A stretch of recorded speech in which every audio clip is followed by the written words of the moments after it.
জেনে রাখা দরকার একটু ব্যাক হিস্ট্রি, যে ভারত সরকারের পক্ষ থেকে 16/5/2025 বিগত সরকারের কাছে এই সেন্সাস চালু করার জন্য প্রয়োজনীয় চিঠি এসেছিল।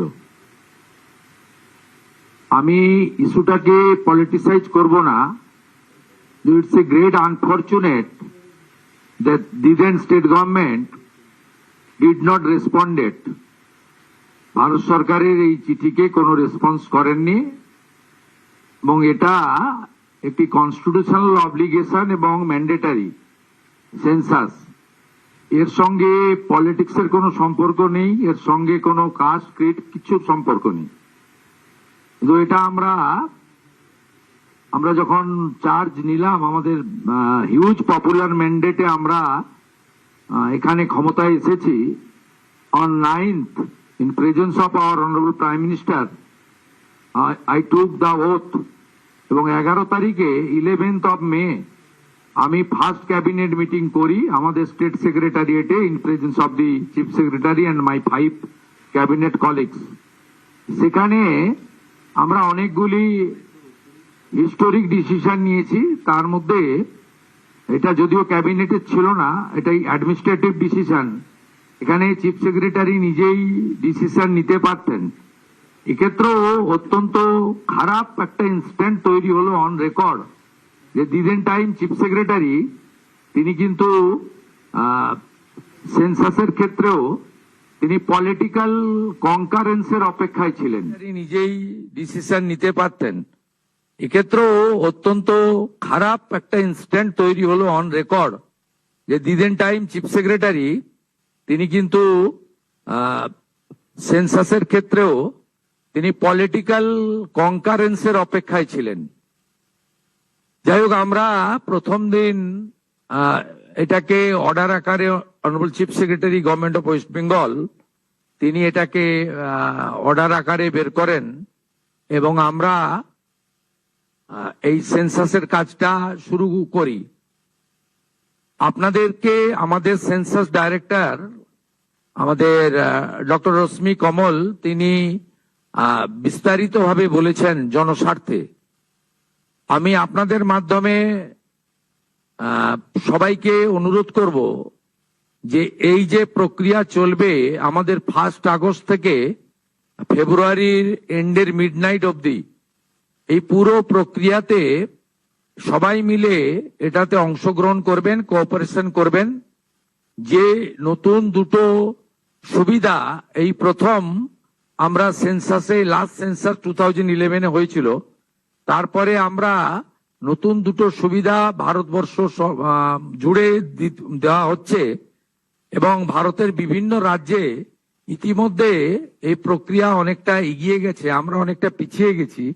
আমাদেরকে উইদিন দ্য স্টিপুলেটেড টাইম, যে টাইম ফ্রেম আজকে ডিক্লেয়ার করেছেন ম্যাডাম কমল, সেটা আমরা পাবলিক এবং সবার সহযোগিতা আপনাদের মাধ্যমে চাইব যে 1 আগস্ট থেকে আমাদের 15 আগস্ট পর্যন্ত আপনারা সবাই এটা করবেন এবং তারপরে আপ টু 14 সেপ্টেম্বর পর্যন্ত এই যে স্কোপটা আছে সেটা আপনারা সবাই কাজে লাগাবেন। তাতে এবারে প্রথম ডিজিটালি হচ্ছে, আর আমাদের সেলফ এনুমারেশন করার একটা স্কোপ যেটা এর আগে ছিল না, সেটাও আমরা পাচ্ছি।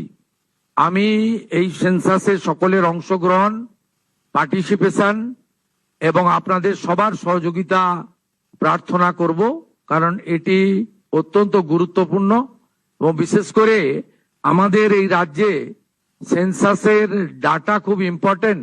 কারণ আমাদের রাজ্যে প্রায় অ্যাপ্রক্স 600 কিলোমিটার বর্ডার এলাকা বাংলাদেশের সঙ্গে, সেখানে ফেন্সিং না থাকার জন্য এবং আর্লিয়ার স্টেট গভর্নমেন্ট বিএসএফ কে ল্যান্ড না দেওয়ার ফলে আমাদের রাজ্যে অনেকটা ডেমোগ্রাফি চেঞ্জ হয়ে গেছে।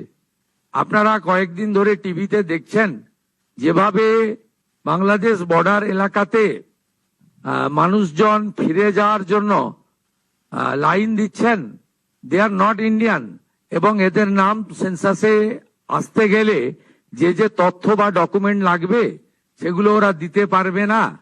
তাই সেন্সাস খুব ইম্পর্টেন্ট আমাদের রাজ্যের জন্য, কারণ এই রাজ্যে ডেমোগ্রাফি অনেকটা চেঞ্জ হয়ে গেছে। যদিও সরাসরি এর রিলেশন না থাকলেও সেন্সাসের ডাটা যখন আমরা ফাইনালি পাবো তখন কিন্তু আমরা অনেক কিছুই আমাদের দেশের স্বার্থে, রাজ্যের স্বার্থে এবং আমাদের রাজ্য এবং আমাদের গভর্নমেন্ট অফ ইউনিয়ন গভর্নমেন্টের যে সমস্ত ওয়েলফেয়ার স্কিম রয়েছে সেখানেও আমরা একটা ডাটা ব্যাংক হিসেবে একটা তথ্য আমরা পাবো। আমি তাই কথা না বাড়িয়ে আমাদের মিডিয়ার মাধ্যমে, print media, electronics media, social media, YouTuber যারা আমাদের এই লাইভ ফলো করছেন তাদের মাধ্যমে আমি সকলের সহযোগিতা এবং অংশগ্রহণ প্রার্থনা করব এবং যারা সেন্সাসের দায়িত্বে থাকবেন তারা যাতে সুন্দরভাবে অত্যন্ত সুনির্দিষ্ট সময়ের মধ্যে এই কাজটা করতে পারেন সেই জন্য স্টেট গভর্নমেন্টের পক্ষ থেকে ঐকান্তিক আবেদন জানাবো। আমি যারা পাওয়ার পয়েন্ট প্রেজেন্টেশন দিচ্ছিলেন তাদের আরেকবার বলবো যে আপনারা ওই টোল ফ্রি নম্বর এবং হেল্পলাইন নম্বর এত কুইক আপনারা মানে স্লটটা চেঞ্জ করে দিয়েছেন, আমার মনে হয় না কেউ নোট করতে পেরেছেন। ওটা যদি আরেকবার রিপিট করে দেন স্ক্রিনে 30 সেকেন্ড বা 1 মিনিটের জন্য, তাহলে সবাই এটাকে নোট করে নিতে পারবেন, প্রেসের লোকেরা বিশেষ করে। Thank you. ধন্যবাদ। এই নম্বরটি আমরা দেখাবো, যেমন মাননীয় মুখ্যমন্ত্রী বললেন 30 সেকেন্ড কিংবা 1 মিনিট অবধি, এবং তারপরে আমরা ফিরে আসবো আমাদের মূল অনুষ্ঠান, যেটা যেমন মাননীয় মুখ্যমন্ত্রী বললেন এটি একটি ইন হাউস অনুষ্ঠান। সেখানে প্রেসের আর উপস্থিতির প্রয়োজন হবে না। আমরা এই নম্বরটি দেখিয়েই মাননীয় মুখ্যমন্ত্রী সংবাদ মাধ্যমের কাছে যে বক্তব্য রাখলেন তারপরে আমরা সংবাদ মাধ্যমের সঙ্গে আমাদের যোগাযোগ আপাতত বিচ্ছিন্ন করে আমাদের মূল অনুষ্ঠানে আমরা চলে যাব। ধন্যবাদ।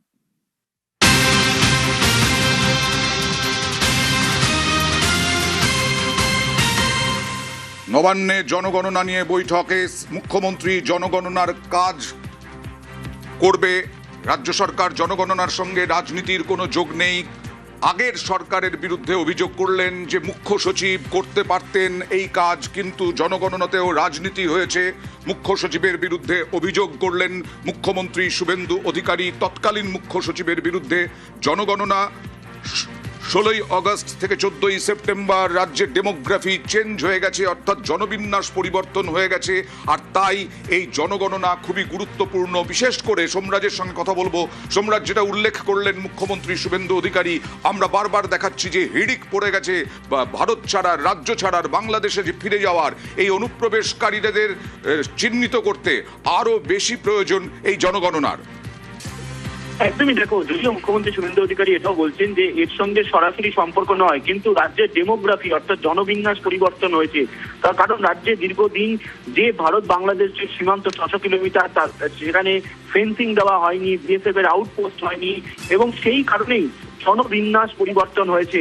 শুধু তাই নয়, মুখ্যমন্ত্রী শুভেন্দু অধিকারী পূর্বতন মুখ্য সচিবের বিরুদ্ধে অর্থাৎ প্রাক্তন মুখ্য সচিবের বিরুদ্ধেও সরব হলেন এবং তিনি বললেন যে প্রাক্তন মুখ্য সচিব এক্ষেত্রে সিদ্ধান্ত নিতে পারতেন।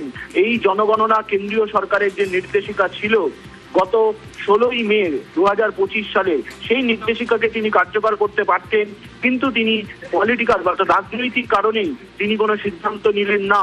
এটা দুর্ভাগ্যজনক বলে মন্তব্য করলেন মুখ্যমন্ত্রী শুভেন্দু অধিকারী, এবং পাশাপাশি তিনি আবেদন জানালেন রাজ্যের মানুষকে যে এই জনগণনার কাজে যাতে অংশ নেওয়া হয়। এবং তোমাকে এই জনগণনা সংক্রান্ত গুরুত্বপূর্ণ তথ্য জানাই, এবারই কিন্তু প্রথম সেলফ এনামুরেশনের সুযোগ থাকছে, অর্থাৎ যেটা আমরা সকাল থেকেই জানাচ্ছিলাম যে এবারে প্রথম ডিজিটালি হবে এই সেন্সাসের কাজ, জনগণনার কাজ, এবং 1 আগস্ট থেকে 15ই আগস্ট পর্যন্ত সেলফ এনামুরেশনের সুযোগ থাকছে। সেন্সাসের জন্য যে ওয়েবসাইট, সেই ওয়েবসাইটের মাধ্যমে সেলফ এনামুরেশনের সুযোগ পাবেন। শুধু তাই নয়, প্রথম দফার যে হাউস লিফটিং এর কাজ, সেই কাজ 16ই আগস্ট থেকে 14ই সেপ্টেম্বর পর্যন্ত হবে। সেটা আমরা সকাল থেকেই জানাচ্ছিলাম। এই যে 16ই আগস্ট থেকে 14ই সেপ্টেম্বর, সেখানে এনামুরেটাররা যাবেন বাড়িতে বাড়িতে এবং গিয়ে তথ্য সংগ্রহ করবেন, এবং এই এনামুরেটার কারা হবেন, কিভাবে তারা কাজ করবেন, গোটাটাই এখন মুখ্যমন্ত্রী শুভেন্দু অধিকারী বিভিন্ন জেলা শাসকদের সঙ্গে বৈঠক শুরু করলেন। বেশ। এই বৈঠকে রাজ্যের কি পরিকল্পনা রয়েছে সেখানে জানানো হবে বলেই সূত্র মারফত জানা যাচ্ছে।